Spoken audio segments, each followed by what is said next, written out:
जंगल का समझदार खरगोश। बहुत समय पहले की बात है। एक घना जंगल था। उस जंगल में हर तरह के जानवर रहते थे। शेर, हाथी, बंदर, लोमड़ी, हिरण और एक छोटा सा खरगोश जिसका नाम गुड्डू था। गुड्डू बहुत चतुर और समझदार था। वह हमेशा सबकी मदद करता और सभी जानवर उससे सलाह लिया करते थे। एक दिन जंगल में अफवाह फैल गई कि एक भयंकर और खतरनाक भेड़िया जंगल में आ गया है। वह बहुत बड़ा और ताकतवर था। उसने कई छोटे जानवरों को डराना शुरू कर दिया। वह जंगल के राजा शेर को भी चुनौती देने लगा। भेड़िए ने कहा, यह जंगल अब मेरा है। अगर किसी ने मेरा कहना नहीं माना तो मैं उसे खा जाऊंगा। सभी जानवर डर के मारे अपनी अपनी गुफाओं और घरों में छुप गए। कोई भी बाहर जाने की हिम्मत नहीं कर रहा था। जंगल में चारों ओर सन्नाटा छा गया।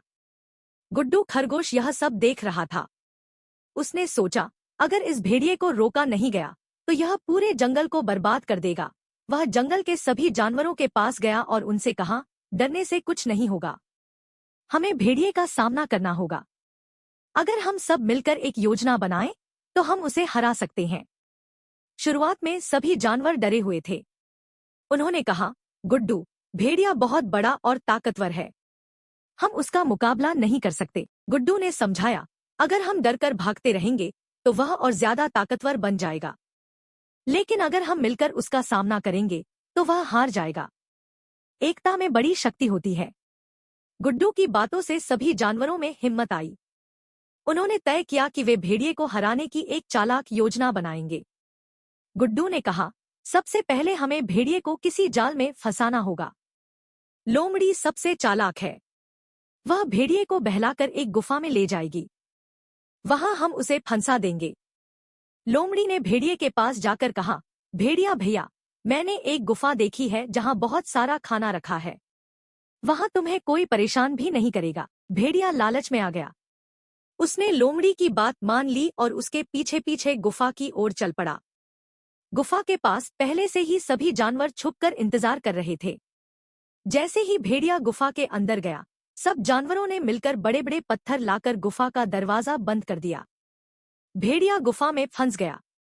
उसने चिल्लाकर कहा, मुझे बाहर निकालो, वरना मैं तुम सबको खा जाऊंगा। लेकिन जानवरों ने उसकी बातों पर ध्यान नहीं दिया। गुफा का दरवाजा बंद रहा।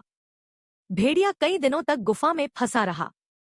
जब उसने देखा कि अब उसका कोई रास्ता नहीं बचा तो उसने जंगल छोड़कर भाग जाने का फैसला किया। भेड़िए के भागते ही जंगल में फिर से शांति और खुशी लौट आई। सभी जानवर गुड्डू के पास गए और उसे धन्यवाद दिया। शेर, जो जंगल का राजा था, बोला, गुड्डू, तुम्हारी समझदारी और हमारी एकता ने हमें इस संकट से बचाया। तुम सच में हमारे जंगल के हीरो हो। गुड्डू ने मुस्कुराते हुए कहा, जब हम सब एक साथ मिलकर काम करते हैं तो हम किसी भी समस्या का हल निकाल सकते हैं। याद रखो, एकता में ही शक्ति है। उस दिन के बाद से सभी जानवर मिलजुल कर रहते और हर संकट का सामना एकजुट होकर करते। सीख, मिलजुल कर काम करने से बड़ी समस्या का हल निकल सकता है और बुद्धिमानी से काम लेने पर डर से भी जीत पाई जा सकती है। समाप्त।